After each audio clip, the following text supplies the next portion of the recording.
సర్వశ్రీ సర్వపప్లావ ప్రజ్ఞానగణ ప్రత్యేగార్థో బ్రహ్మైవాహమస్మి అహం పదార్థరహితః గురవే సర్వలోకానాం విషజే భవరోగిణాం నిధియే సర్వ విద్యానాం శ్రీ దక్షిణామూర్తియే నమః. ఓంకార పీఠ సిద్ధాంతం బ్రహ్మ విద్యోపదేశిక శ్రీమన్నారాయణం సూర్యం సద్గురుభ్యో నమో నమః. యజ్ఞవల్కంచ జనకం సుఖ సందీపమీశ్వరం కృష్ణమర్జన సంయుక్తం ఉద్ధవంచ నమో నమః.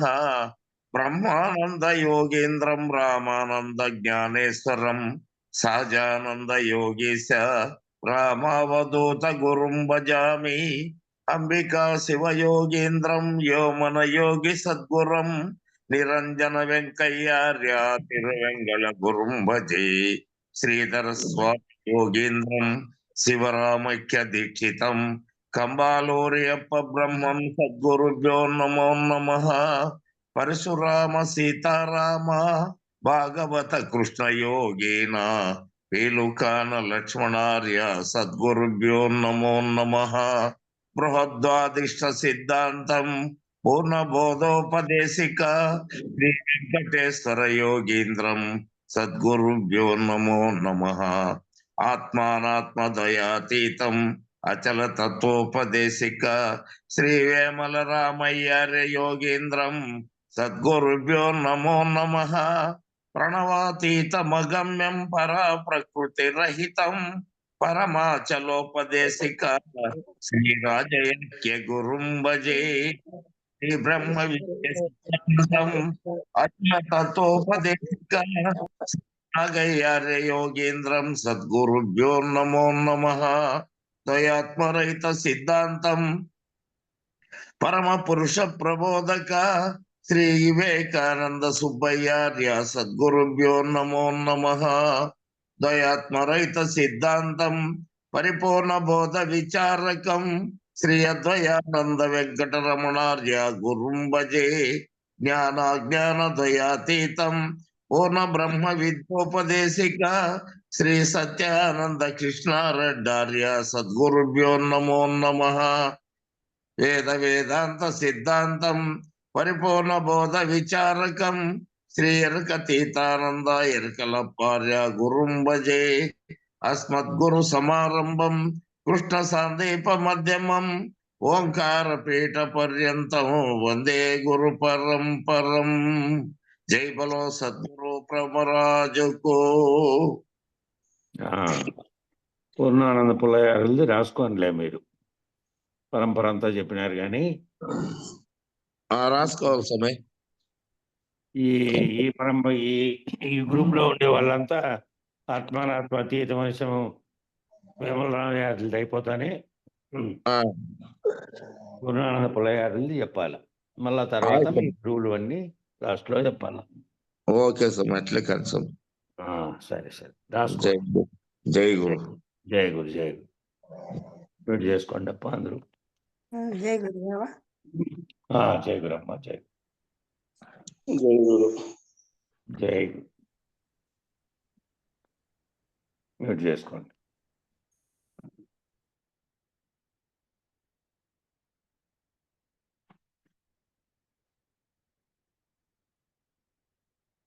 ఆకాశస్య సంభూతాత్మ అనవచ్చునా అంటే అనరాదు. అంటే అర్థం ఏమిటి అంటే నీ కళ్ళ ముందు ఉన్నటువంటి పంచభూతాత్మకమైనటువంటి ఆకాశమే మిగిలిన 4 భూతముల చేత ప్రభావితం కాకుండా ఉన్నట్టు కనబడుతున్నది కదా.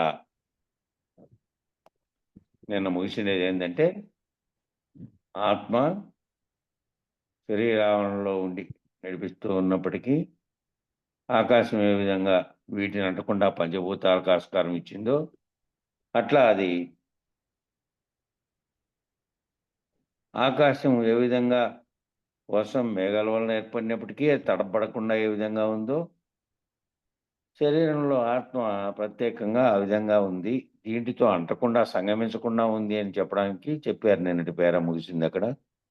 ఇప్పుడు ఇక్కడ ఆకాశస్య సంభూతాత్మ అనవచ్చునా అంటే అనరాదు. అంటే అర్థం ఏమిటంటే నీ కళ్ళ ముందు ఉన్నటువంటి పంచభూతాత్మకమైనటువంటి ఆకాశమే మిగిలిన నాలుగు భూతముల చేత ప్రభావితం కాకుండా ఉన్నట్టు కనపడుతుంది కదా. అట్టి ఆకాశమున కంటే ముందుగా ఉన్నటువంటి ఆత్మస్వరూపం, అధిష్టానంగా ఉన్న ఆత్మస్వరూపం, ఆశ్రయంగా ఉన్నటువంటి ఆత్మస్వరూపం తదుపరి ఏర్పడినటువంటి వాటి చేత ప్రభావితమగుట, బాధింపబడుట అసత్యం. కాబట్టి ఆ ఆకాశం అనేది ఏర్పడిన తర్వాత ఆ మిగతా వాటికి అవకాశం ఇచ్చినటువంటి స్థితిలో ఆకాశం ఉంది. మిగిలిన 4 భూతముల చేత ప్రభావితం కాకుండా ఉన్నట్టు కనపడుతుంది కానీ అట్టి ఆకాశం కంటే ముందుగా ఉన్నటువంటి ఆకాశం కూడా రాకముందుగానే, ఆకాశం ఏర్పడక ముందుగానే పంచభూతాలన్నీ ఏవి ఏర్పడక ముందుగా పంచభూతాలకు ఆస్కారం ఇచ్చినటువంటి ఆకాశం అనే శబ్దగుణం చేత ఏర్పడింది కూడా లేదు.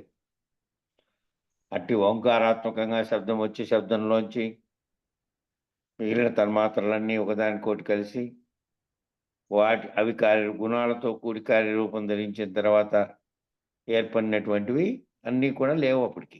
వాటన్నిటికంటే కూడా ఆత్మ ముందుగానే ఉన్నటువంటి ఆత్మస్వరూపం ముందే ఉంది కాబట్టి ఆకాశంతో సహా ఏ పంచభూతాత్మకమైనటువంటివి ఏర్పడలేదు కాబట్టి అప్పటికి అధిష్టానంగా ఉన్న ఆత్మస్వరూపం అధిష్టానంగా ఉంది. ఆత్మస్వరూపం అధిష్టానంగా ఇవన్నీ ఏర్పడక ముందే ఉంది. ఆశ్రయంగా ఉన్నటువంటి ఆశ్రయంగాను దాన్ని ఆశ్రయించే ఉంది. తదుపరి ఏర్పడినటువంటి వాటి చేత ప్రభావితం అవుట, బాధింపబడుట అసత్యం. ముందుగానే అది ఉంది. దాన్ని ఆశ్రయించుకొని ఇవన్నీ పనిచేస్తూ ఉంటే ఇవి దాన్ని బాధించటం అనేది, ప్రభావితం చేయటం అనేది అసత్యం, సాధ్యం కాదు. ఇంకా మరి ఆకాశమున కంటే ముందున్నటువంటి ఆత్మ ప్రకాశం వలనే సూర్యుడు ప్రకాశిస్తున్నాడనేటువంటి అధిష్టాన ధర్మం కలిగినటువంటిది ఆత్మస్వరూపం. పంచభూతాత్మకంగా ఉన్నటువంటివి ఏవి కూడా లేవు కాబట్టి వాటికంటే ముందే ఆత్మ ఉంది కాబట్టి ఆత్మస్వరూపంగా సర్వత్రా ఉన్నటువంటి దాంట్లోనే ఆత్మయే బ్రహ్మము అని చెప్పబడింది కాబట్టి ఆ సంకల్పం చేతనే ఈ సృష్టికంతటికి కారణమైనటువంటి ఓంకారము తదుపరి ఇవన్నీ స్వరూపం కలిగినాయి అనేటువంటిది వచ్చింది కాబట్టి ఈ సూర్యుడు ప్రకాశించడం అనేది ఎప్పుడు జరుగుతుంది? సృష్టి జరిగిన తర్వాతనే కదా. పంచభూతాలన్నీ ఏర్పడిన తర్వాతనే వాటిలో ఏర్పడినటువంటి ఒక గ్రహం, భూగ్రహంలాగా. భూగ్రహానికేమో స్వయం శక్తి లేదు. సూర్యగ్రహం వల్ల దాంట్లో నుంచి వచ్చే వేడి అయస్కాంత శక్తి వల్లనే ఇది తనంతట తాను తిరుగుతూ మళ్ళీ దాని చుట్టూ తిరుగుతుంది. కాబట్టి ఏ ప్రకాశం ఆ ప్రకాశాలన్నీ కూడా సూర్యునితో సహా ఈ ప్రకాశం అంతా ఎక్కడి నుంచి వచ్చింది అంటే అధిష్టానంగా ఉన్నటువంటి ఆత్మస్వరూపంగా ఉన్నటువంటి దాని చేతనే అవి ఏర్పడిన తర్వాతనే మిగతాటి ఏర్పడినాయి కాబట్టి ఆ సూర్యప్రకాశం కూడా సూర్యుడు ప్రకాశిస్తున్నాడు అనేటువంటిది అధిష్టాన ధర్మం కలిగినటువంటిది కూడా ఆత్మస్వరూపం. ఆత్మే ముందు ఏర్పడింది కాబట్టి సూర్యచంద్రాదుల ప్రకాశం కూడా కంటే కూడా గొప్పదైనటువంటిది ఆత్మ ప్రకాశం. ఆత్మ ప్రకాశం చేతనే మళ్ళీ పంచభూతాత్మకమైనటువంటి జగత్తు పుట్టింది కాబట్టి ఎవరైనా ఒకరు చంపుతారని, చంపేదనని, చనిపోతుందని అనడం అసంబద్ధం కదా. ఎవరైనా ఒకరు చంపుతానని, చంపేదనని, చనిపోతుందని అనడం అనేది అసంబద్ధం. కాబట్టి చంపుట కానీ, చంపబడుట కానీ, చనిపోవుట కానీ ఇవన్నీ శరీరగతమైనటువంటి లక్షణములే కానీ ఆత్మలక్షణం కాదు. అన్ని శరీరగతమైనటువంటి లక్షణాలు. ఎవరో ఒకరిని పొడిచారు, శరీరం పడిపోయింది. ఆ వానిలో అంతవరకు పలికినటువంటి నేను అనేది ఎక్కడ పోయింది? దాని యొక్క కర్మల స్థితిని బట్టి కర్మ ఫలితాన్ని అనుభవించడానికి మళ్ళీ అనువైనటువంటి శరీరంలో అక్కడ ప్రవేశం ఏర్పరచుకుంటోంది తప్ప శరీరంతో పాటు ఆత్మ ఏడు చనిపోయిందే. అది భౌతిక వస్తువు కాదు కదా. దీంట్లో ఉండి దీని ప్రకాశానికి దాని వలనే చర్య జరుగుతున్నప్పటికీ, దీని కదలికలన్నీ దాని ఆధారపడినప్పటికీ కూడా శరీరం నుంచి చైతన్య స్థితిలో ఉన్నటువంటిది అది. దీంతో తాదాత్మ్యం చెందకుండా దీనిపై నుండి దీనికి ప్రకాశం కలగజేస్తున్నటువంటి స్థితిలో ఉన్నప్పటికీ అది లేదు అక్కడ. పోయింది. కనపడుతుంది, అది కనపడేది కాదు. శరీరం మాత్రమే ఎవరినైనా గాని శరీరం నేను చంపుతాము, చంపబడతాడు అనే లక్షణాలన్నీ శరీరగతమైన లక్షణాలు. కానీ ఆత్మలక్షణం కాదు.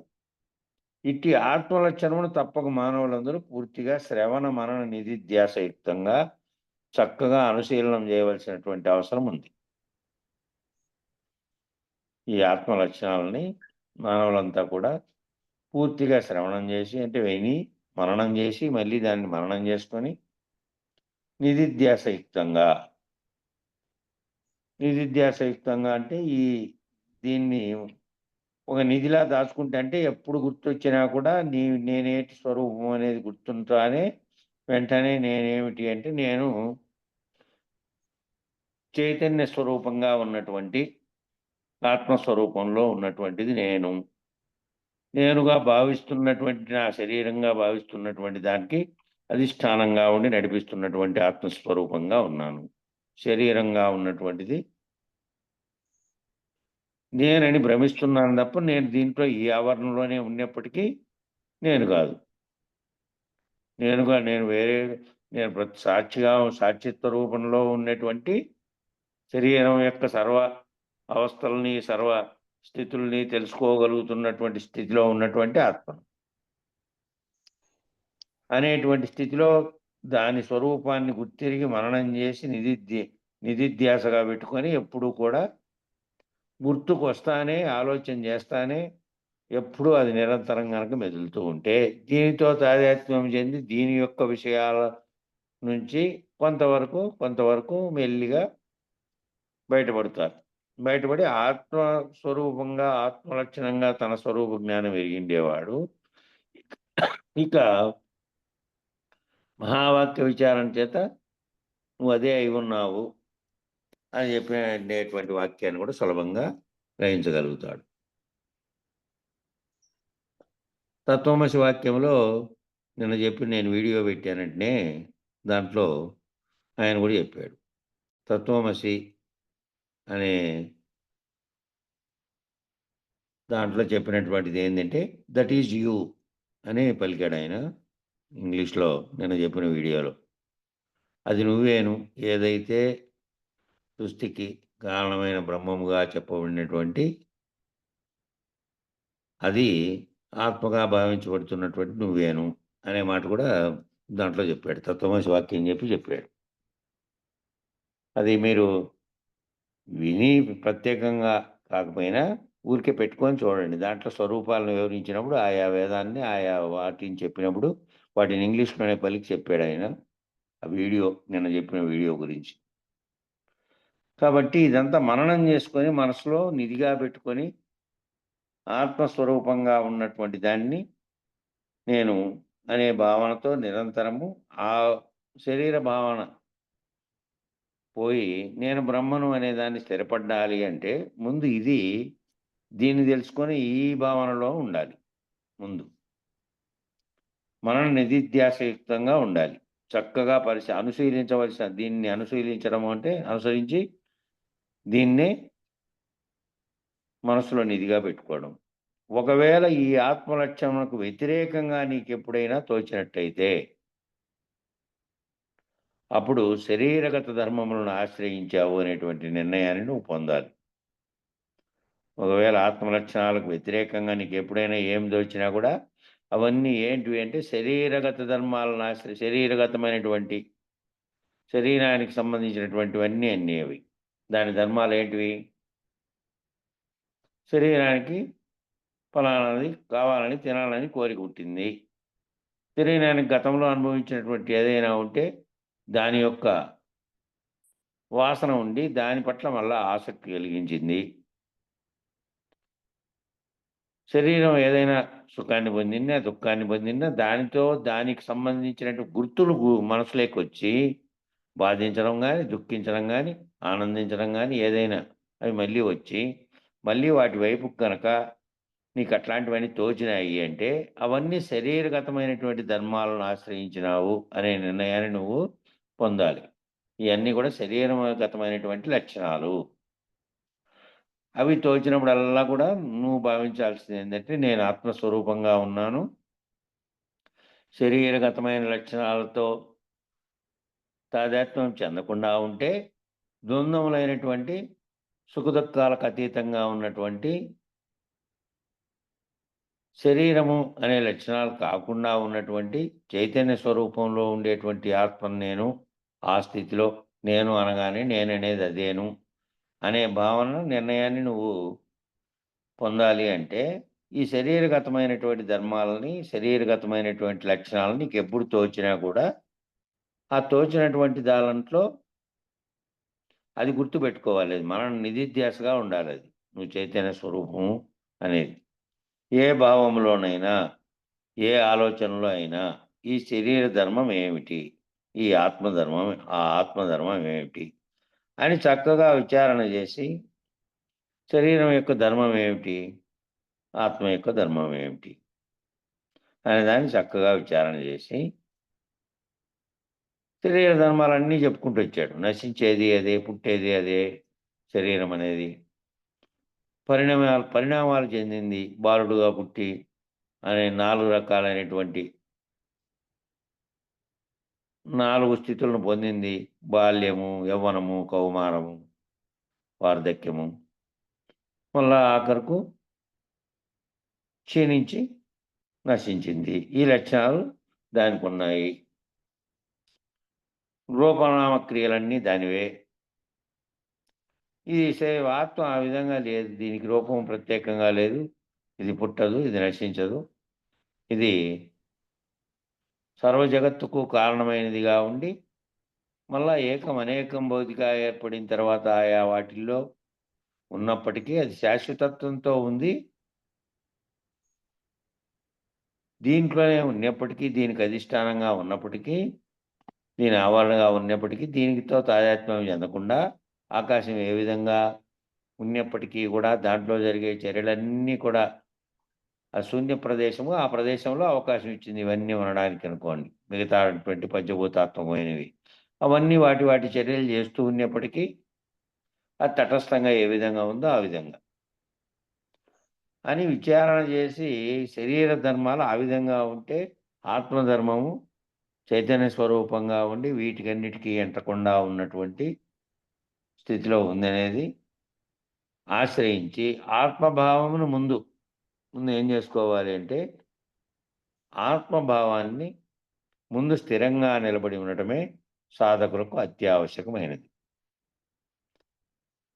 ముందు ఏం చేసుకోవాలంటే ముందు ఈ విచారణ అంతా చేసిన తర్వాత ముందు సాధకుడుగా ఉండేవాళ్ళు ఆత్మభావనలో ఏ విషయం వచ్చినా ముందు మనసులో మరవకుండా గుర్తుపెట్టుకోవాల్సిన అంశం ఏమిటంటే నేను ఏదైతే ఈ సర్వమును ఆలోచించి, సర్వమును నిర్ణయించి, సర్వమును విచారించి, సర్వమును తెలుసుకోబడి, సర్వమును తెలియజెప్పుకుంటూ, సర్వమును ఈ ఈ ఈ రకమైనటువంటిది దీనికంతటికీ కారణమైనది ఒకటి ఉంది. దీనికి ప్రకాశం ఇచ్చినటువంటి చైతన్య స్వరూపంగా ఉండే ఆత్మస్వరూపాన్ని నేను. అది నాకే గాక సర్వ జగత్తుకు కూడా ప్రకాశానికి కూడా కారకమై ఉంది. ఆ స్వరూపం నేనే. వ్యష్టిగా తీసుకుంటే నాను నడిపిస్తున్నటువంటి నాలో సర్వమును గుర్తెరుగుతున్నటువంటి స్థితిలో ఉంది. సమిష్టిగా తీసుకుంటే సమిష్టి బ్రహ్మాండంతటిని నడిపించే చైతన్య శక్తిగా ఉంది. అక్కడ బ్రహ్మం అయితే ఇక్కడ జీవుడయ్యారు. ఈ రెండు కూడాను ఈ రెండిటి చైతన్యము ఒక్క చైతన్యమే.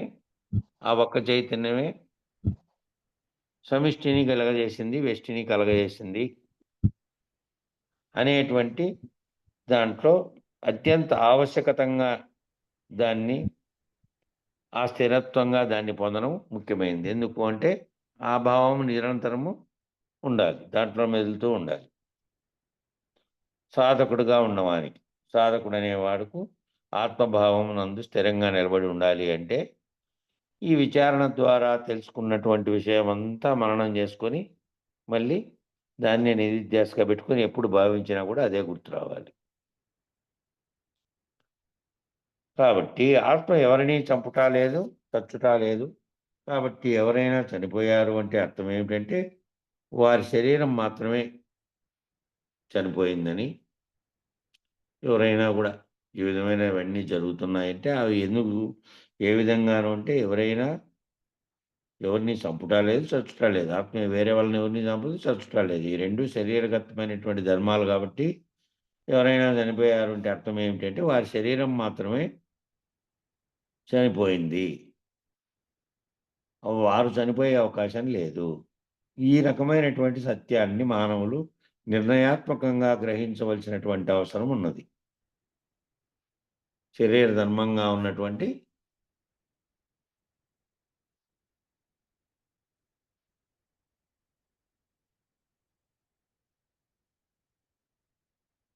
వెంకటదాసం పోస్ట్ పెట్టాను చూడు, మధ్యలో ఇంకా జాయిన్ అవుతున్నారు, వచ్చినప్పుడు వాళ్ళని ఆలోచన మర్చిపోతాం లేకపోతే. కాబట్టి ఆత్మ ఇక్కడ ఒక ప్రశ్న, మరణించినటువంటి శరీరానికి పించు కుచ్చితే అబ్బా అనే వాళ్ళు లేరు. అదే ఉన్న సజీవంగా ఉన్నటువంటి జీవికి కుచ్చితే అబ్బా అనేవాడు ఉన్నాడు. ఈ అబ్బా అనేవాడు ఆయా నేను అఖండంగా వేరుగా ఉన్నటువంటిది ఒకటేనా రెండోదా అని అడిగినప్పుడు నొప్పిని గుర్తిస్తోంది అది గుర్తిస్తా ఉంది. అప్పుడు ఇప్పుడు లేదే, అది అప్పుడు అట్లే ఉండేది, ఇప్పుడు లేదే.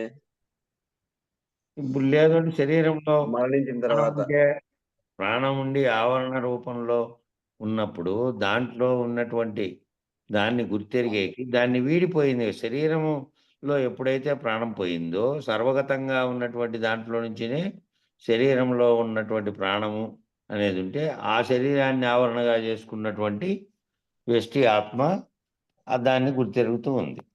ఆ శరీరమే ఉంది. ఇప్పుడు ప్రాణం పోవలసిన అవసరం లే.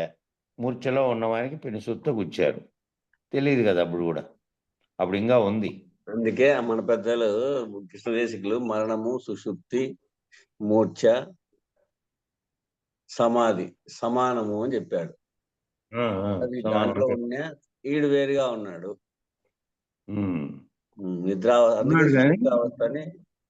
ఉన్నాడు కానీ ఈ మూడవస్థల్లో నుంచి మళ్ళీ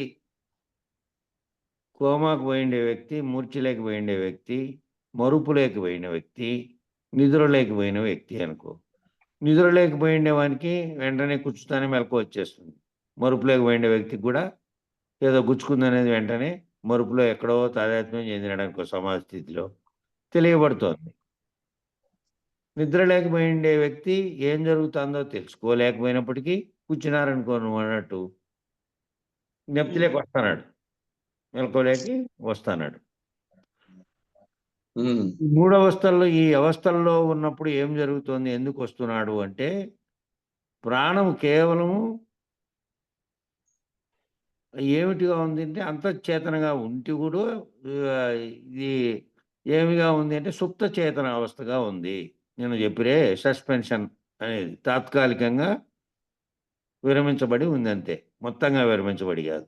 మరణంలో మొత్తంగా విరమించబడి ఉంది కదా, ఇక్కడి నుంచి శరీరంలో లేదు.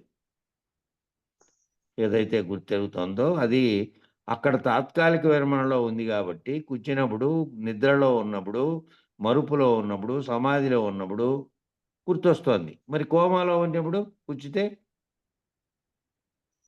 అప్పుడు కూడా సుప్త చేతనావస్థ అయినప్పటికీ దాదాపు మరణంలాగా ఉంది ఏది కోమా అనేది. ఎందుకంటే పూర్తిగా మెదడు అనేది పనిచేయకుండా ఉన్నటువంటి దీర్ఘమైనటువంటి మరణంలో ఏ స్థితిలో ఉందో మళ్ళీ రాకుండా ఎక్కడో పోయి అక్కడ మేలుకుంటోంది, ఎక్కడో పోయి ఎక్కడ జన్మిస్తోందో అక్కడ మేలుకుంటోంది అనుకో ఇక్కడి నుంచి పోయి. కానీ ఇక్కడ ఇట్లా శరీరంలో తాత్కాలికంగా విరమించబడిన స్థితిలో ఉన్నప్పుడు పినిసుది గుచ్చితే అప్పటికప్పుడే మెలకు వచ్చేసింది. శరీరం పోయిండే స్థితిలో కూర్చుతే ఇంకెక్కడి నుంచి వస్తుంది? శరీరంలోంచి శరీరావరణగా ఉండి తాత్కాలికంగా కాదు, పూర్తిగా విరమించబడింది. ఇక్కడ మరణంలో పూర్తి విరమించబడింది. కాబట్టి జీవుడు ఆ 4 అవస్థలు, ఆ 4 దాంతో సాటి పట్టుకొని నువ్వు దాంతో సాటిపరుచుకోమని చెప్పినాడు అంటే, పరిపూర్ణ భావాన్ని తెలుసుకొని ఉండేవాడు ఏ అవస్థల్లో ఎప్పుడున్నప్పటికీ దాన్ని గుర్తుపెట్టుకొని నువ్వు నాకు తెలియబడిందో, చూడబడిందో, దర్శింపబడిందో ఈ పదాలన్నీ వాడకూడదని ఎందుకన్నాడు అంటే, నువ్వు ఆ 4 స్థితులను గుర్తుపెట్టుకొని ఆ స్థితిలో ఉండేవాని నువ్వు చెబుతావా? నీ మెలకువలోకొచ్చి మామూలు వ్యవహార జీవితంలో ఉంటే తప్ప, నువ్వు ఆ స్థితిలోకి పోయి ఆ స్థితి అర్థమైండేవానివి ఆ స్థితిలోనే ఉంటావు. గాఢ నిద్రావస్థలో ఉండి, గాఢ నిద్రావస్థలోంచి మెలకువలోకి రాకుండా ఉన్నటువంటి స్థితిలో ఉండి, ఏమీ లేదనేటువంటి స్థితిలో గనక నువ్వు జాగ్రత్త అవస్థలో ఉన్నావనుకో. జాగ్రత్త అవస్థలో కూడా పరిపూర్ణ భావాన్ని ఎరిగినటువంటి సర్వము లేనటువంటి స్థితిలో గాఢ నిద్రావస్థలో దేన్ని గుర్తెరగని స్థితిలో నువ్వు ఏ విధంగా ఉన్నావో అట్లా ఉన్నావు అనుకో. అట్లా ఉండేటువంటి భావాల్లో నువ్వు ఉంటే గనక నేను నిద్రపోతున్నాను అని నిద్రపోతూ చెప్పగలవా? లేవు, చెప్పలేవు. నిద్రపోతూ నేను నిద్రపోతున్నానని చెప్పలేవు. అట్లాగే పరిపూర్ణం నాకు అర్థమైంది, నేను చూశాను, నాకు తెలియబడిందని కూడా చెప్పలేవు. నిద్రపోయే స్థితిలో ఏ విధంగా ఉన్నావో సర్వము రహితమైనటువంటి స్థితిలో అదే విధంగా జాగ్రత్త అవస్థలో వ్యవహరిస్తున్నావు. ఆ విధంగా ఆడుతున్నది కండ్ల మధ్యను నాడిగుండ గాలిరా, ఆడుచుండిన గాలి పోతే అణగిపోవును తనువురా. ఇప్పుడు ఈ శ్వాస, ఆ ఆత్మ, ఆ జీవుడు ఏకమే అని చెప్తున్నారు. ఇది అణిగిపోయిన తర్వాత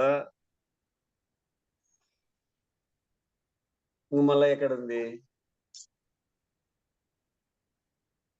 ఈ ప్రశ్న కలుగుతుంది. ఎనిగిపోయిన తర్వాత పోయిన తర్వాత ఇంకేడుంది? తాత్కాలిక విరమణలో నుంచి వస్తోంది కానీ శాశ్వత విరమణ ఇక్కడ జరిగింది, విరమణ జరిగింది అంటే అది అదే రూపంలో ఉంది. దీన్ని ఆశ్రయించినటువంటి శరీరాన్ని వీడింది. దేన్నైతే ఆశ్రయించడుందో దాన్ని వీడింది. ఊపిరిపోయి పోయిన తర్వాత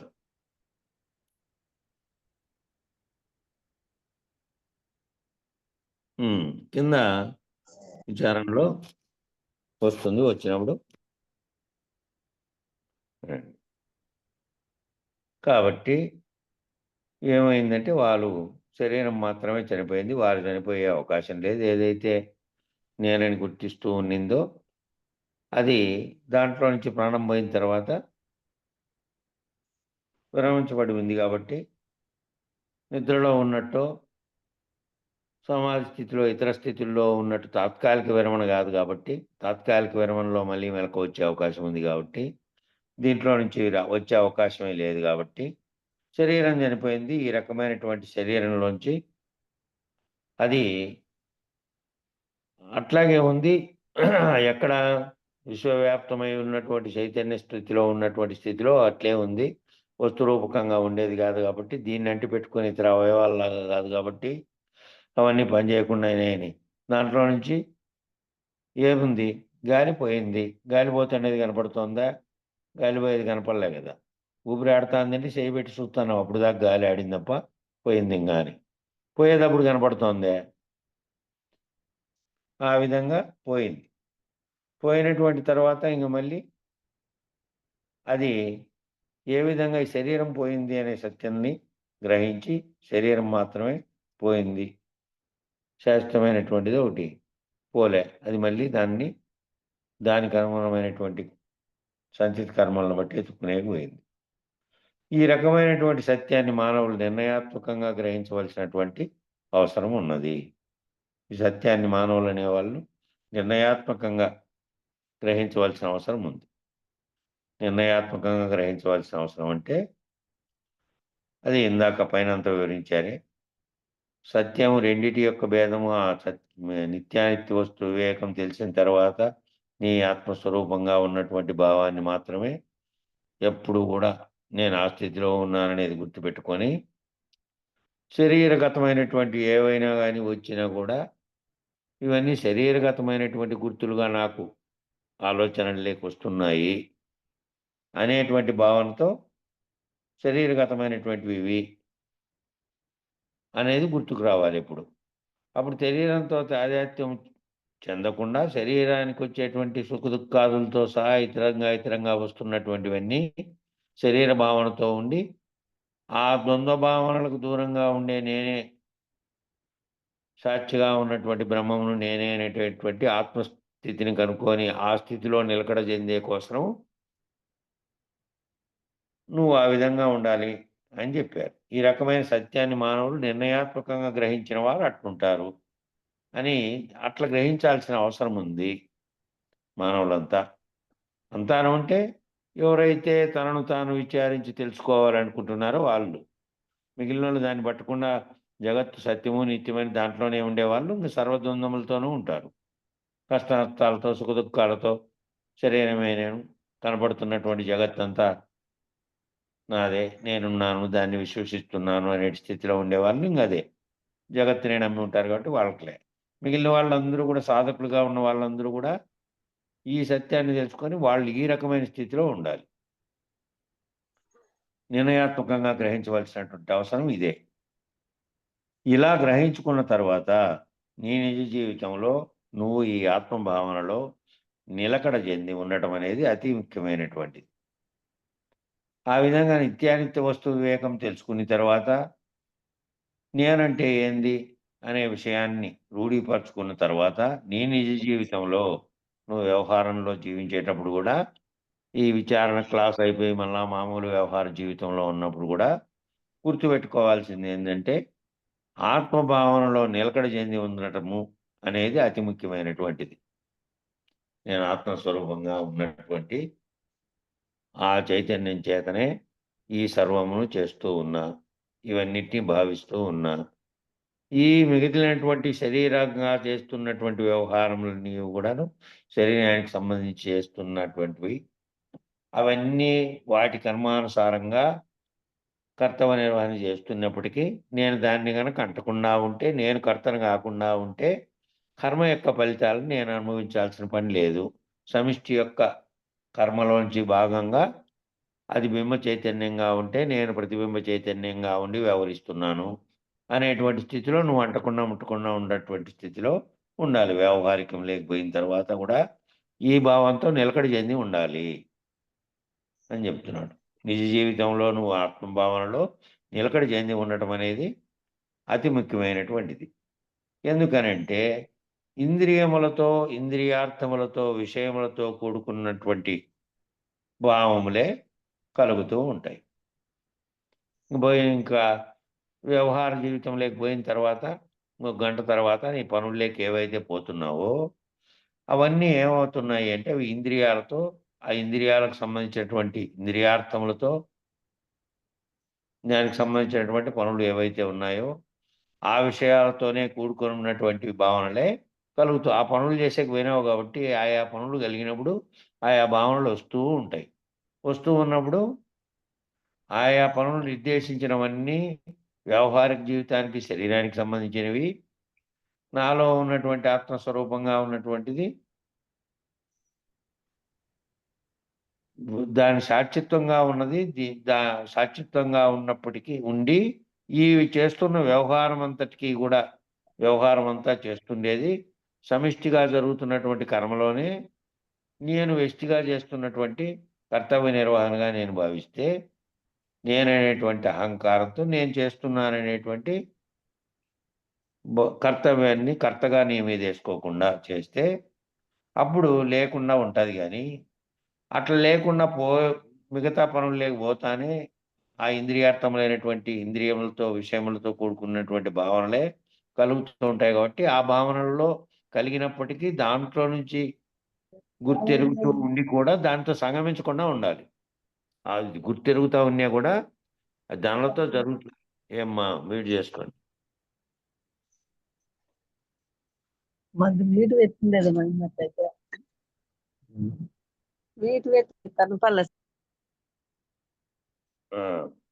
కాబట్టి అవన్నీ పనులు జరుగుతున్నప్పటికీ ఆ విషయాలతో కూడుకొని ఇంద్రియాలతో కూడుకొని ఉన్నాయనేటువంటి భావనలు కలుగుతుంటాయి కాబట్టి అసంబద్ధమైనటువంటి శరీర ధర్మానుసారం ఉన్నటువంటి మనోధర్మానుసారం ఉన్నటువంటి ఇంద్రియములతో కూడుకున్నటువంటి గుణములతో కూడుకున్నటువంటి వాసనలతో కూడుకున్నటువంటి శరీరంతో కూడుకున్నటువంటి అవస్థలతో కూడుకున్నటువంటి కాలత్రయంతో కూడుకున్నటువంటి జనన మరణాలతో కూడుకున్నటువంటి జరామరణ మృత్యు స్వరూపం అయినటువంటి ఏదో ఒక కాలంలో నేను చనిపోతాను కదా అనేటువంటి భావన చేత మానవుడు శరీర ధర్మాన్ని పొందుతూ ఉన్నాడు.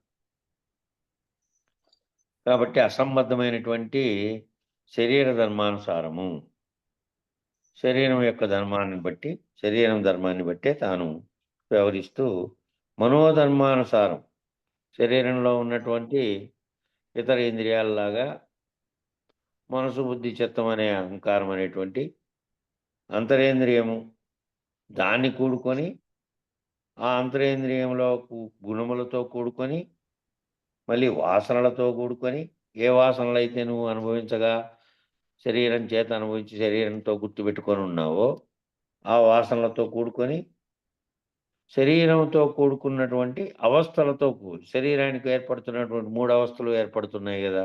జాగ్రత్తలో అన్ని వ్యవహారం చేస్తున్నావు, స్వప్నంలో కల అంటున్నావు, నిద్రలో వీటన్నిటికీ అతీతంగా ఉన్నటువంటి స్థితిలో దేన్ని గుర్తెరగకుండా శరీరం ఉంది, ప్రాణము ఉన్నప్పటికీ కూడా ఎరుకరహిత స్థితిలో ఉన్నావు. కానీ మెలకు వచ్చింది అంటే తాత్కాలిక విరమణలో ఉన్నావు. మళ్ళీ మెలకు వస్తానే వ్యవహారం అంతా గుర్తొస్తుంది, దాంట్లోకి పోతున్నావు. 3 అవస్థలతో కూడుకున్నటువంటి మళ్ళీ కాలత్రయంతో కూడుకున్నటువంటి కాలము కూడా ఉంది. వెనకట్టుకున్నదంతా భూతకాలం, వర్తమాన కాలం, భవిష్యత్ కాలం. ఇప్పుడు జరుగుతున్నది వర్తమాన కాలం, రేపు జరగబోయే తర్వాత ఈ క్షణం తర్వాత జరగబోయేదంతా భవిష్యత్తే. కాలత్రయంతో కూడుకున్నటువంటి జనన మరణాలతో కూడుకున్నటువంటి జరామరణ మృత్యు స్వరూపమైనటువంటి ఈ 3 కాలాలతో కూడుకొని ఉంది. జననము మరణము అనే దాంతో కూడా సంబంధించి ఉంది. ఈ జరామరణ మృత్యు స్వరూపమైనటువంటి శరీరంగా ఉంది కాబట్టి ఏదో ఒక కాలంలో నేను చనిపోతాను అని ఉంది కాబట్టి నేననేది పోవడదు, శరీరం పోతుంది. కాబట్టి ఈ కర్మల యొక్క ప్రతిఫలితంలో కొంతదాన్ని నేను గనక సంహరించుకోవడం అంటే అనుభవించుకోవడం, ఈ ఈ జన్మలో వచ్చినటువంటి ముందు సంచితం కర్మలు కనుక అనుభవించినట్టయితే ఆ కర్మ ఫలితాన్ని అనుభవించినట్లయితుంది. ఇక ఈ జన్మలో ప్రారంధపరంగా చేస్తున్నటువంటి ఇప్పుడు జరుగుతున్నటువంటి చేస్తున్నటువంటి కర్మలు కనుక చేస్తున్నటువంటి స్థితి నీది కాదు. నువ్వు నీ స్వరూప స్థితిని ఎరిగి మళ్ళీ గురువు చేత నువ్వు అకర్తగా మారి అశరీరుడుగా గనక మారితే శరీరంతో భావించే తత్వం లేకుండా గనక విడివడి ఉంటే మళ్ళీ నీకేమో అవసరం లేదు, నేను చనిపోతాను అన్నీ కూడా శరీరం చనిపోతుంది, నేను చనిపోను, ఏదైతే ఉందో అది లేదు, ఇంకా దానికి జరామరణములు 2 లేనటువంటి స్థితిని మానవుడిగా జన్మించి గురువు ద్వారా పొందినావు అనేది ఉంటుంది. అట్లా కాకుండా శరీరంతో తాదాత్మ్యం చెందేవాడు ఏమవుతుందంటే నేను చనిపోతున్నాను అనే భావనతో ఉంటాడు. శరీరంలో నేననేది ఒకటి ఉంది, అయినప్పటికీ అది వేరుగా ఉన్నటువంటి శాశ్వత స్థితి పొందకుండా ఏం చేస్తున్నాడంటే దానితో పాటు ఊహించుకొని దానితో పాటు తాదాత్మ్యం చెందేవాడు నేను చనిపోతాననే భావంతో కలిగి ఉంటాడు. కందార్థంలో వేరే అవుతుంది, ఇది వేరే అంటున్నాం కదా ఇప్పుడు. తను వెరుకలు రెండొక్కటి అని అనరాదనుచు కొందరు అందరు భూమిలో తను వెరుకలలో నొక్కటి కనరాకుంటేను 2 కనరావోయన్న 2 ఒక్కటే వినరామాయన్న అనుమానం ఇకయాల అందరి మాటలు వినబోక నే బోధించిన రీతిని ఎప్పుడు అనరావోయన్న అంటారు కదా. ఇప్పుడు వేరే చెప్తాడు, ఆడ ఒకటే చెప్తాడు. విని 2 వేరే చెప్తాడు అంటే నేననే స్వరూపాన్ని గుర్తిరిగి ఆ నేననేదే లేనిది అనేది గుర్తిరిగేదాకా పోకుండా ముందు శరీరంతో తాదాత్మ్యం చెందే దాంట్లో నుంచి విడిపడితే శరీరము నేను 2 వేరుగా ఏం లేవు, దీనికి పోయిన తర్వాత అది వెళ్ళిపోయింది. ఆ వెళ్ళిపోయిందే నేననేవానిదేమో చేసిన కర్మానుసారంగా జన్మనే తెచ్చుకుంటోంది. ఆ తెచ్చుకోకుండా ఉండేది తెలియాలి అని అంటే ఆ నేననేది లేనిది అది కూడాను అనేది ఈ ఎరుక శరీరంతో ఎరుక ఉన్నప్పుడే తెలుసుకొని విడివడు అని చెప్పేది కదా వేదాంత విచారణ. కాబట్టి ఈ రెండు ఒకటేను. ఇది పోవడము అని అంటే అది మామూలుగా పోతున్నది అంటే ఈ రకంగా పోతున్నది అని కాకుండా, పోతున్నది ఏదైతే పోతున్నది ఆ శరీరం పోతున్నది, శరీరంలో ఉండేది అక్కడికి పోయి మళ్ళీ కారణమైనటువంటి వస్తువుతో జన్మెత్తుతోంది అనే భావన లేకుండా దాన్ని రహితం చేసుకోండి ఈ శరీరంలో ఉన్నట్టుగానే ఈ విచారణ ద్వారా అని చెప్తున్నారు. ఇక్కడ వేరేది చెప్తున్నారు అంటే నీ స్వరూపంగా నువ్వు శరీరంతో తాదాత్మ్యం చెందినంత కాలము దీంతోనే ఉండేటువంటి కర్మవాసనలైనటువంటి వాటితో కూడుకొని ఉండి మళ్ళీ జన్మకు కారణమైనటువంటి వస్తువును భావిస్తూ ఉంటావు కాబట్టి ఆ భావనలో నుంచి విడిపడి నీ స్వరూప జ్ఞానంతో నేను ఆత్మస్వరూపంగా ఉన్నటువంటి స్థితిలో ఉన్నాను అని తెలుసుకుంటే ఆ స్థితికి పూర్వం ఉన్నటువంటి నిర్గుణ నిర్వికార స్థితి అనే దాన్ని మళ్ళా విచారణలో తేలుతుంది. కాబట్టి ముందు నిన్ను స్థిరపరచాలి అని అంటే ముందు శరీర భావంలో నుంచి విడగొట్టాలి కాబట్టి ఇవన్నీ చెప్తున్నాడు. ఆ రెండు ఒకటేననేది అచల వేదాంతిగా అశరీరుడుగా మారిన తర్వాత వచ్చే భావన.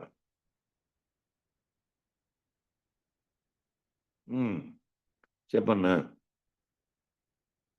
సరే ముందరికి కాదు దాంట్లో సమాధానంలో స్పందన జరిగి మళ్ళీ గుర్తులేకి వచ్చింది, లేకపోతే ఇది సరిపోయింది అనేటట్టు ఉండాలి కదా. లేదంటే ఇది కూడా సరిపోలేదంటే చెప్పేవాళ్ళు ఇంకోరు చెప్పాలి కదా. అజిత్ బాబు గారు ఏమని చెప్తారేమో అని ఇంకో రకంగా ఏమన్నా అని ఎట్లా ఏది ఇప్పుడు ఆత్మ విచారణ జరుగుతా ఉంది స్వామి. ఇప్పుడు ఆత్మ విచారణ జరుగుతా ఉంది ఇద్దరికిను. ఆయన చెప్తా ఉన్నాడు, యమధర్మరాజు చెప్తా ఉండే దానికి మనకిను లోక విచారణ కావాల్సిందేదంతా చెప్తా ఉన్నారు. ఈ భయభ్రాంతులు ఎట్లా పోవాలి, ఏం చేయాలి, దీనికి ఇప్పుడు అడిగిన దానికి సమాధానం సరిపోయింది. కందార్థానికి సరిపోయింది స్వామి. ఇప్పుడు నాయన గారు చెప్తా ఉండేది ఎట్లా అంటే భయభ్రాంతులంతా పోయేదానికి తెలుసుకోవాలంటే ఫస్ట్ దీన్ని ఆత్మ విచారణ ఫస్ట్ విచారించాలని చెప్తా ఉన్నారు. ఆత్మ విచారణ తర్వాత నీవు లేకపోయినప్పుడు ఇది అది రెండు లేవు అనేది ఎప్పుడు విచారణ తర్వాత పూర్ణ విచారణలో తండ్రైత స్థితిలో పంచదశి స్థితిలో ఆడ అణిగిపోతుంది. అది రెండు ఏకమై లేకపోతాయి.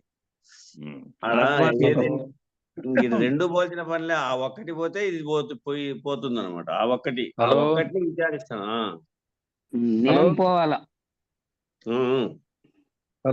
చెప్పు. కొంచెం నిత్యానిత్య వివేకం కలిగే బోధ జరుగుతోంది.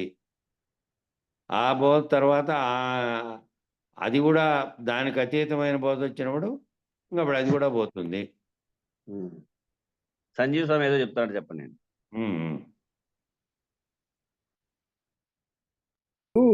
ఆత్మ వేరు శరీరం వేరు అనేది ఒక కనపరిచి అప్పుడు ఏమవుతుంది? చెప్పన్నా, వినపడతాను, చెప్పు. వినపడుతుంది. ఆత్మ వేరు శరీరం వేరు అనే భావం అక్కడ నిలబడుతుంది. అప్పుడు శరీరం పోయింది, ఆత్మ ఉంది అనే భావంలో స్థిరపడి ఉంటాడు అనమాట. అప్పుడు ఏమైతుందంటే ఆత్మ కూడా పోయేది. ఆత్మ ఉంటే మళ్ళా ఇంకో శరీరం లేకపోయే దానికి ఉంది కదా. కాబట్టి అవును, రెండు దాన్ని కూడా రహితం చేసుకుంటే దానికి మళ్ళా అక్కడ కనపరిచింది. రెండు పోయేటివే. అది ఎట్లా పోతుందో ఇది అట్లే పోతుంది. దీన్ని బాగొట్టుకుంటే అదే పోతుంది, కానీ రెండు పోయేటివే. ఇంకా స్థాయికి రాలేదప్ప. ఇప్పుడు ద్వైతమే జరుగుతా ఉంది బావా. ఇప్పుడు జరుగుతా ఉండేది రైతే బావా కాదు. కందార్థానికి భావం అది కరెక్ట్ సమాధానం. అప్పుడు ఇది ఒకటి నిలబడుతుంది. ఇప్పుడు ఒకటి నిలబడే పని జరుగుతా ఉంది. ఆ ఒకటి నిలబడిన తర్వాత అది పోతే దాంతో రెండు పోయినట్టే. అప్పుడు ఒకటి నిలబడుతుంది కాబట్టి ఆ నిలబడిన దాన్ని మళ్ళా తీసేసే మార్గం అది. అది గుర్తెరిగే శరీరము, దాన్ని తీసేసే మార్గం. ఇది కూడా పోయేదే. శరీరం పోయేదే, ఆత్మ పోయేదేననేది అక్కడ వచ్చేది మళ్ళా సమాధానం. దానికి అతీత స్థితి విచారణ, దానికి పూర్వపు స్థితి లేకపోతే నిర్వికల్పంగా నిర్వికారంగా ఉన్నటువంటి నిర్గుణంగా ఉన్నటువంటి స్థితిలో తెలుసుకున్న తర్వాత అప్పుడు సృష్టికి కారణమైంది లేదు, సృష్టి లేదు, సృష్టిలో నువ్వు లేవు. అదే గుర్తు రహితమే అంతే. సరే కానీ ముందుకు పని కాదప్పా ఇప్పుడు 2 ఏళ్ళ నుండి ఇది బాగా జరుగుతుంది, అందరికి అర్థమైతుంది. పల్లాపులు అదే ఇదే అని ఇంకా మీరు అర్థం అది కాదులే, అట్లా కాదు. ఎప్పుడు కూడా ఏ దానికి సందేహం అప్పుడు కలిగితే ఆ సందేహాన్ని గనక దాన్ని అణుచుకుంటే అప్పుడు కాదన్నా, ఉండు చెప్తాడే, ఉండు ఒక నిమిషం ఉండు. ఇప్పుడు కరెక్టే కదా, ఎప్పుడు అట్లా కాదు, పరిపూర్ణ భావాన్ని పొంది పరిపూర్ణ భావంతో నిరంతరం రమిస్తున్న వానికి మళ్ళీ 1వ తరగతి లేకొచ్చి చెప్తున్నటువంటి బోధలో చెప్పినప్పుడు మళ్ళీ ఇక్కడ ఇది వేరు అది వేరు అంటున్నటువంటిది వివరణాత్మకంగా ఇడొస్తుంది. ఇక్కడ ఏమిటి, సాధకుడుగా ఉన్నాడు. ఇక్కడ సాధకుడుగా ఉండి శరీరంతో తాయాత్మ్యం చెందే జీవుడుగా ఉన్నటువంటి స్థితిలో నుంచి శరీరం కాదు నేను, సర్వ చైతన్యంగా ఉన్నటువంటి సమిష్టి బ్రహ్మంలో నేనే భాగము, నేను వేరుగా లేని దానికంటే అనేటువంటి స్థితిలోకి పోయేదాకా ఈ విచారణ జరుగుతూ ఉంది. వెనకటి వారికి స్థిరపడేదానికి ఈ పెద్దలు అడుగుతాండది, దివాకర్ స్వామి వీళ్ళంతా అడుగుతాండది ఏమి తెలియక కాదాడా. వాళ్ళకి ఆ పరిపూర్ణ భావంలో ఉన్నారు కాబట్టి, పరిపూర్ణ భావంలో ఉండి తాము రెండు వేరుగా లేవు కదా, రెండు వేరుగా లేకుండా పోయినటువంటి స్థితిలో ఉన్నప్పుడు ఇంకా ఇది ఎక్కడుంది మళ్ళా వేరుగాను, ఇది మళ్ళా జన్మ కలిగించుకునేకి ఎక్కడికో శరీరం పోయిన తర్వాత పోయింది అంటే ఎవరికి పోయింది? ఎవరైతే శరీరంతో తాదాత్మ్యం చెంది దాని యొక్క కర్మల ఫలితాన్ని అనుభవించేకి దాంట్లో నుంచి పోయిందో వారికి పోయింది. పరిపూర్ణ భావం ఎరిగి గురువు చేత గుర్తురహితమైంటే ఏది ఈ నేనే బ్రహ్మమనే స్థితిలో నుంచి సృష్టి జరగకముందు ఏ రకమైనటువంటి స్థితిలో ఉందో, కేవలం బయలుగా ఏ విధంగా ఉందో, సృష్టి జరగలేకుండా ఏ విధంగా ఉందో, అంతటా ములుగు సందు లేకుండా ఒకటే ఉందో, దాంట్లో ఏ రకమైనటువంటి వ్యవహార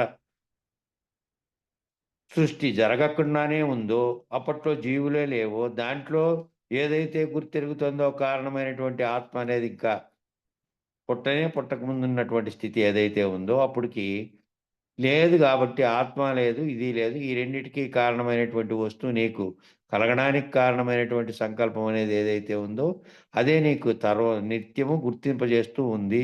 ఆ గుర్తింపజేస్తున్నటువంటి గుర్తును రహితం చేసుకోవడానికి విచారణ చేపట్టి అట్టి గుర్తును రహితం చేయగలిగినటువంటి గురువు దగ్గరికి పోయిన తర్వాత నీకు కలిగినటువంటి భావం అది దివాకరన్నకి కలిగింది. అంతేలే ముందరికి ఇట్లా చెప్పినారని అంటే అదే ఆ భావం అప్పుడు కలిగింది నీకు. అది తెలుసుకునేందువల్ల గురుపుత్రునికి కలిగింది. జీవుడుగా ఉండి జీవుడుగా స్పందన కలిగజేస్తూ జీవుడుగా వ్యవహరిస్తూ జీవుడుగా ఉన్నటువంటి వాడు సాధకుడుగా ఉండి సాధకుడుగా పై స్థితి లేకపోయి తాను ఆత్మస్థితిలో ఉన్నటువంటి స్థితి లేకపోతే దాని ఆత్మాతీతాన్ని ఎరిగించడానికి గురువు ఉన్నాడు, గురువుని ఆశ్రయించాడు, దానికోసమే విచారణ చేస్తున్నాడు. కాబట్టి ఈ విచారణ అంతటినీ చేయలేదు, విచారణే లేదనుకో, విచారణ చేయలోనికి జగత్ సత్యం. కాబట్టి నేను చనిపోతున్నానంటే శరీరంతో పాటు శరీరమే నేను అనుకుంటున్నాడు కాబట్టి నేను ఎట్లయితున్నాను, వాడు ఇట్లయ్యాడు అనే భావన ఉంటుంది జగత్తో స్పందించి. ఎవరికి? శరీరం నేను అనుకునేవాడిని. కాబట్టి విచారణ అంతా ఎవరికి చెప్తున్నాడు అంటే నిత్యానిత్య వివేకం స్థాయిలో ఉండేటువంటి సాధకునికి చెబుతున్నాడు. సాధకుని స్థితిలో నుంచి ఇంకా ముందుకు పోయిన తర్వాత మళ్ళా ఆ రకమైన బోధలేకి వస్తుంది. కాబట్టి ఇక్కడ పోయిండేవాడు ఎవరు అంటే నచికేతుడు ఇంకా పిల్లోడుగా పోయినాడు. నచికేతుడేమో సాధకుడు, శిష్యుడు, యముడేమో గురువు. కాబట్టి ఆ సంభాషణలో భాగంగా ఇది జరుగుతుంది. కాబట్టి ప్రశ్నలు పుట్టడము అనేటువంటిది చాలా అత్యంత అవసరమైంది. మిగిలిన వాళ్ళందరికీ నాకు కూడా అనిపించేది, ఇవన్నీ చదువుకుంటూ వివరించుకుంటూ పోతున్నాం. అనేకమైనటువంటివన్నీ ఒకవేళ మీకు ఇంకా ఇతరత్వ పనులు ఉంటే నేను ఎప్పుడైనా ఊరికి వచ్చే తప్ప నాకు మిగతా పనులు ఉండవు. ఇవే కాక వీటన్నిటినీ ఒక్కొక్క అంశాన్ని వివరిస్తూ వచ్చినటువంటి అనేకమైనటువంటి గ్రంథాలను కొన్ని వందల సంవత్సరాల నుంచి పెద్దలు స్థిరీకరించినటువంటి వాటిని కూడా మళ్ళీ మిగతాదప్పుడు చదువుతూ ఉన్నాం. ఉన్నప్పటికీ కూడా ఇవన్నీ చెబుతున్నప్పటికీ కూడా వింటున్నటువంటి వాళ్ళందరూ దీన్ని ఆన్ చేసుకొని దీన్ని లైనమ్మడితే పోతున్నారా లేదా? ఎందుకంటే ఎవరే కానీ ఏందే కానీ మెదిలియరే, మెదిలిస్తే రాపిడి జరిగితే కదా దాని యొక్క ఫలితం తెలిసేది అని అనుకుంటా ఉంటాం. కాబట్టి మధ్యలో మెదిలించడం అంటే ఇటువంటి వాటిని మెదిలించడం అనేది మంచిదే. కాబట్టి ఆ వినేవాళ్ళు కూడా సందేహం ఎందుకు కలగలేదు అనేటువంటిది కలుగుతుంది. రికార్డింగ్ చేస్తా ఉంటావు కాబట్టి మధ్యలో మెదిలించి రైట్ అంతరాయం కంటే రైట్ బాగుంటుంది, నీట్ గా ఉంటే బాగుంటుందని అంతే. అదే మెదిలిస్తే చురుగ్గా మధ్యలో చురుగ్గా అంతరాయం మెదలాలి కలుగుతుంది. కదా అందరూ. అందరూ ఊరికే ఉంటే అందుకోసం డబ్బుగా ఉండకూడదు, చురుగ్గా ఉండాలని అది. అదే అందుకే రికార్డింగ్ చెప్పాను. అంతలక్క పోతుంది అంతరాయం కదా. కలిగితే రికార్డింగ్ చెడిపోతుందనే భావంతోనే ఎవరు సరే మెదిలీకొని ఉండేది. సరే సరే సరే మామూలుగా విచారణకు సంబంధించిన ప్రశ్న లేవత్తచ్చు, ఇతరమైనటువంటివి లేకపోతకుండా విచారణకు సంబంధించినవి అయితే తెలుసుకోవడం మంచిది. కాబట్టి అందుకే చెప్తే కదా అప్పుడు ఓ రోజు ఆయన త్రిపురనేని గోపీచంద్, వాళ్ళ తండ్రి పేరే త్రిపురనేని రామస్వామి చౌదరి. ఆయన రాసినదే కదా అది. ఆయన అనేకమైనటువంటి గ్రంథాలు రాశాడు. ఈయన అసమర్థుని జీవయాత్ర బుక్ రాశాడు. ఆ ఫస్ట్ పేజీ తీస్తానే, ఫస్ట్ అట్ట తీస్తానే ఓ పేజీ అంతా ఒత్తది పెట్టాడు. అవ్వదు. ఆ పేజీలో ఏం రాశాడంటే, ఎందుకు అని ప్రశ్నించడం నేర్పిన మా తండ్రి గారికి అంకితం అని రాశాడు. ఒక్క మాటే, ఎందుకు అని ప్రశ్నించడం నేర్పిన మా తండ్రి గారికి అంకితం అని రాశాడు. కాబట్టి ఎందుకు అని ప్రశ్నించడం మానవుల్లో పుట్టినందువల్లే ఈ సకల జగత్తు ఈ స్థితికి చేరుకుంది. ఇప్పుడు జరుగుతున్న సైన్స్ పరిణామాలతో సహా ప్రతి ఒక్కటి కూడా మొదట మానవునికి ఎట్లా పుట్టాయి అంటే ఎందుకు అని ప్రశ్న పుట్టినందువల్లే పుట్టాయి. కాబట్టి ప్రశ్నించడము దీనికి సంబంధించింది సరిపోతుంది. ఇతర రకమైనటువంటివి లేకుండా మళ్ళీ రికార్డింగ్ చేసి పెడతాం కాబట్టి సరిపోయింది. సరే, ఆ ప్రశ్నకు అది సరిపోయింది. కాబట్టి మనం జరుగుతున్నదంతా ముందు నిత్యానిత్య వస్తు వివేకం యొక్క భావనను చెంది, నేను జీవుడు అంటే నేను శరీరము అనే భావనలోంచి విడిపడి, దాని తాదాత్మ్యతలో నుంచి నేను అంటే ఈ సర్వమును గుర్తెరుగుతున్నటువంటి చైతన్యాన్ని, ఆ సర్వము గుర్తెరిగే చైతన్యానికి ఏ స్థితిలో సృష్టి కలగడానికి కారణమైనటువంటి ఏదైతే ఉందో ఆ కారణమైనటువంటిది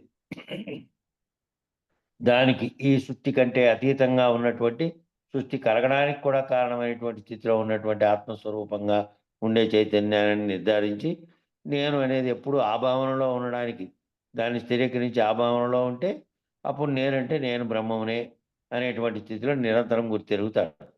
లేకపోతే మామూలు వ్యవహారిక విషయాలు ఇప్పుడు చెప్పరు కదా, ఎప్పుడైతే కాసేపు పోయిన తర్వాత కార్యవ్యవహారం లేకపోతావో జగత్తులోకి, వెంటనే మళ్ళా దాని యొక్క విషయీకరణలోకి ఆ విషయాలకు సంబంధించిన అంశములు లేకపోయి నేను అంటే నేను జీవుడు శరీరంతో ఉండేటువంటి పేరు, ఈ పేరుతో పలుకుతున్నటువంటి ఈ శరీరాన్ని నేను అనేటువంటి భావన లేకపోకుండా భావనలో ఈ స్థితి ఉండాలి అనేటువంటిది నిర్ధారించడానికి జరుగుతుంది.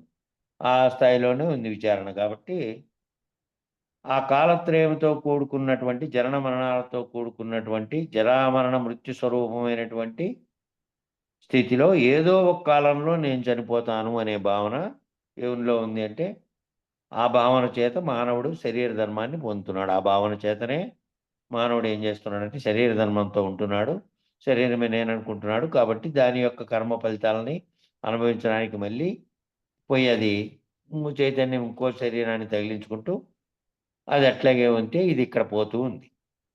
ఈ శరీర ధర్మంతో పుట్టి శరీర ధర్మంతో భావించాడు. శరీరం ఇక్కడ పోతే ఇంకో శరీరము అక్కడికి పోయి ఈ కర్మ ఫలితాన్ని అనుభవించే ఇంకో శరీరం తయారైంది. అక్కడ పుట్టాం కదా, పోక తప్పదు కదా అంటూ ఉంటారు. పుట్టాం కాబట్టి పోక తప్పదు కదా ఉంటారు. అట్లా అంటూ ఉంటాడు ప్రతి మానవుడు కూడా. ఏది పుట్టింది ఏది పోతోంది అనే ప్రశ్న వేసుకొని జాలం మనమందరం కూడా చెప్తున్నాడు. ఏది పుట్టింది ఏది పోతోంది. వృద్ధాప్యంలో ఉన్నటువంటి వాళ్ళని ఎవరిని మనము పలకరించినా కూడా ఊరు పొమ్మంటోంది, కాడు రమ్మంటోంది అని అంటారంట. ఊరేమో పొమ్మంటోంది, ఇంక ముసలిని వైపోయినా ఇంక పోప్ప ఇంకా అని మంచంలో పడి ఎన్నాళ్ళని ఈ విధంగా ఘోరిస్తావు ఇంక పో అంటోంది. ఆ కాడు కూడా రమ్మంటోంది. కాడు అంటే అదే శ్మశానం.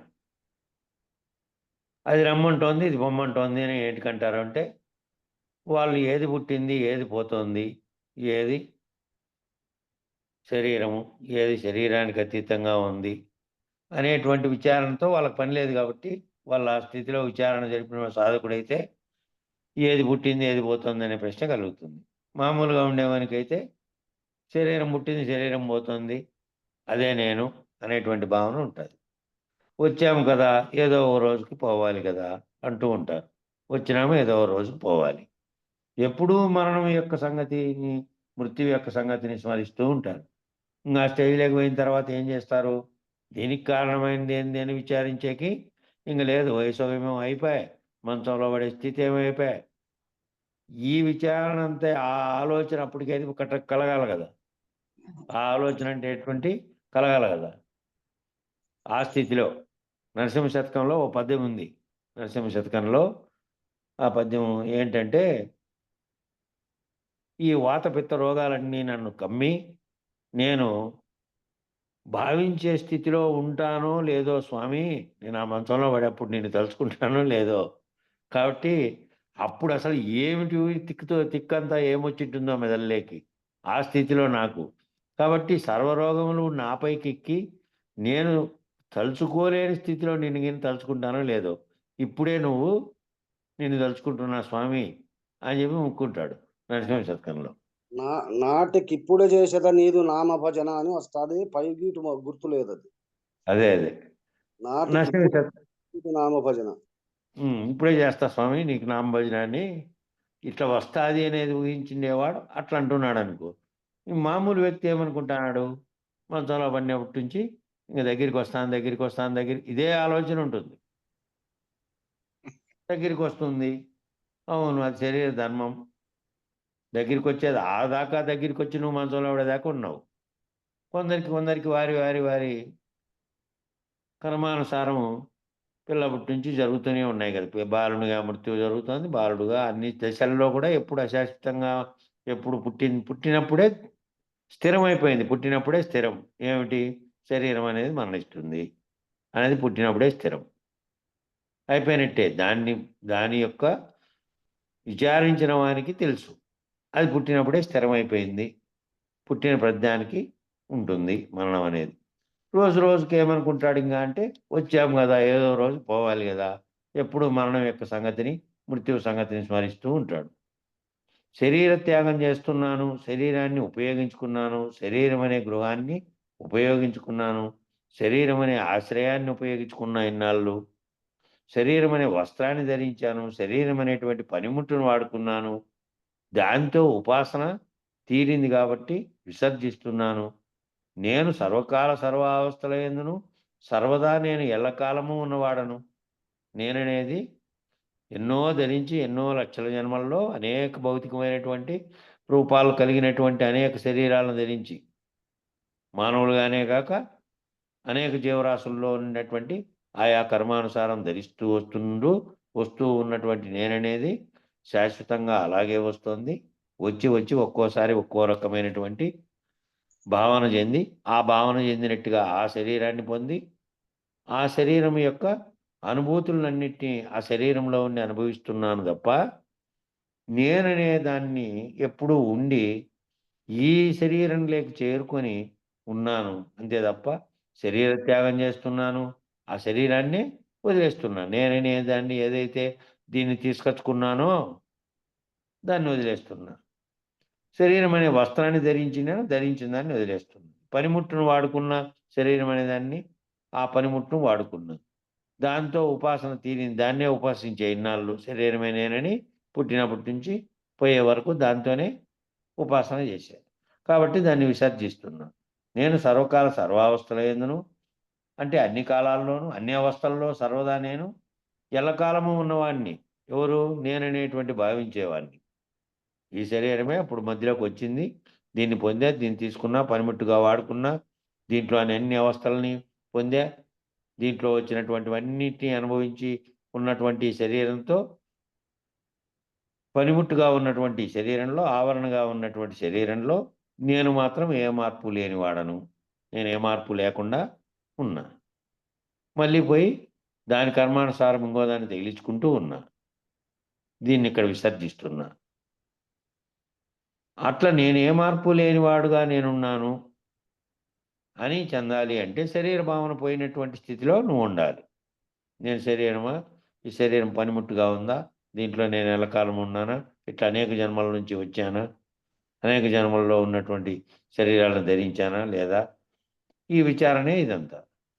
ఈ అప్రమేయుడను, గంభీరుడను, భావనాతీతుడను, నిరుపమానుడను, నిశ్చలుడను, నిరంతరాయంగా నిర్గుణుడను, నిరహంకారిని, ఈ రకమైనటువంటి లక్షణాలతో నేను శరీరాన్ని త్యజిస్తున్నాను అనేది రావాలి అంటే విచారణ చేసినోడు ఆ రకమైన లక్షణాలతో శరీరాన్ని త్యజిస్తాడు.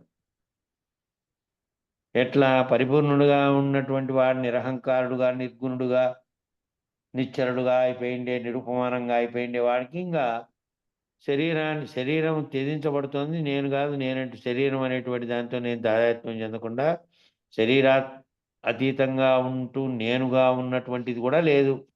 ఆ నేనుగా భావిస్తున్నటువంటి, నేనని భావిస్తున్నటువంటి ఆత్మ కూడా సకల సృష్టికి కారణమైనటువంటి స్థితిలో ఉంది కాబట్టి దాన్ని త్యజించి దానికంటే ముందున్నటువంటి నిర్గుణ పరబ్రహ్మం స్థితిలోకి పోవాలంటే నేను బ్రహ్మం అనే చాచిత్వ స్థితిలో నుంచి కూడా సర్వరహిత స్థితిలోకి పోవాలి. కాబట్టి ఆ భావన చేసినవాడు నేను ఈ విధంగా అప్రమేయుడను, గంభీరుడను, భావనాతీతుడును, నిరుపమానుడను, నిశ్చలుడను, నిరంతరాయంగా కూడా నిర్గుణుడనే, నిరంతరాయంగా దీంట్లో ఉన్నప్పటికీ నిర్గుణంగా ఉన్నటువంటి స్థితిలో, నిరహంకారంగా ఉన్నటువంటి స్థితిలో ఉన్నాను. ఈ రకమైనటువంటి లక్షణాలతో నేను శరీరంను త్యజిస్తున్నాను అనేటువంటి పద్ధతిగా ఎవరైతే ఉంటారో వారు ముక్తులు. నేను పుట్టాను, నేను పోతాను, ఎప్పటికైనా పోక తప్పదు కదా, నేను శరీరమును కాబట్టి నేను ఎట్లయినా పోతాను అనేటువంటి మరణ భయాన్ని, మృత్యు భయాన్ని ఏ రూపంలో పొందినప్పటికీ కూడా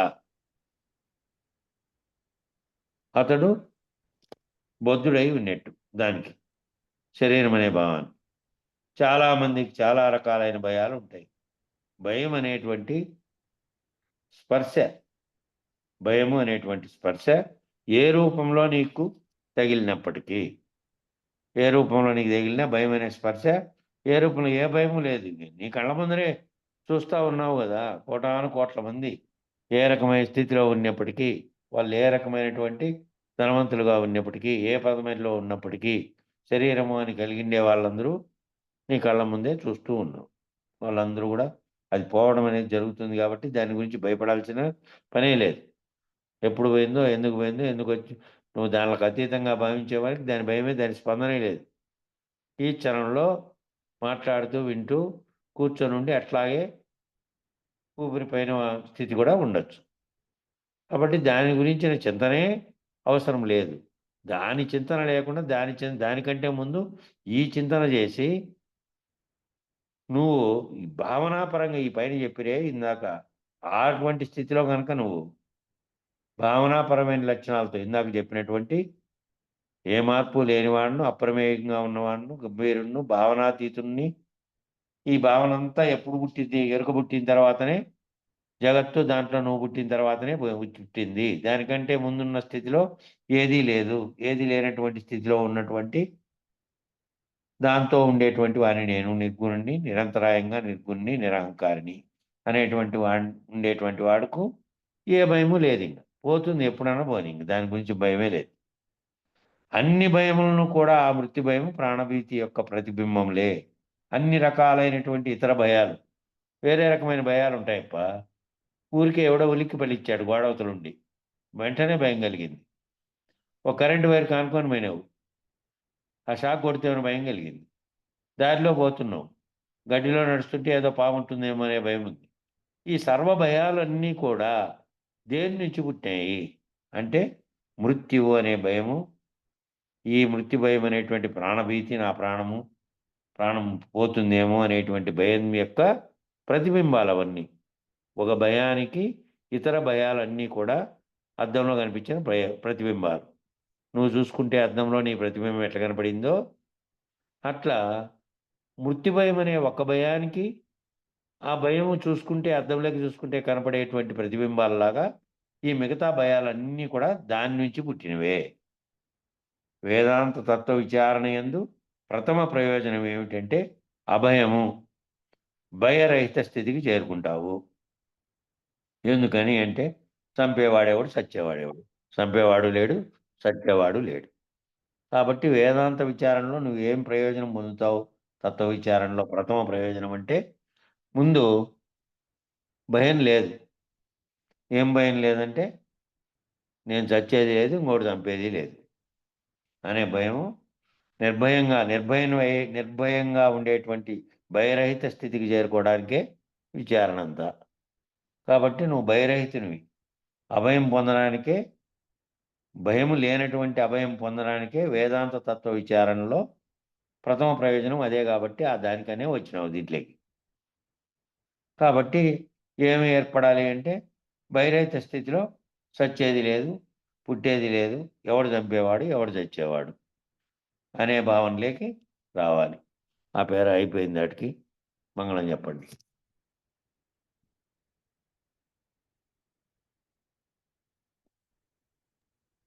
మంగళం గంగాధర చెప్ప స్వామి గంగాధర స్వామి ఆయన మూట అయిపోయింటారు. నిద్రపోయినాడా? ఏమో తెలీదు.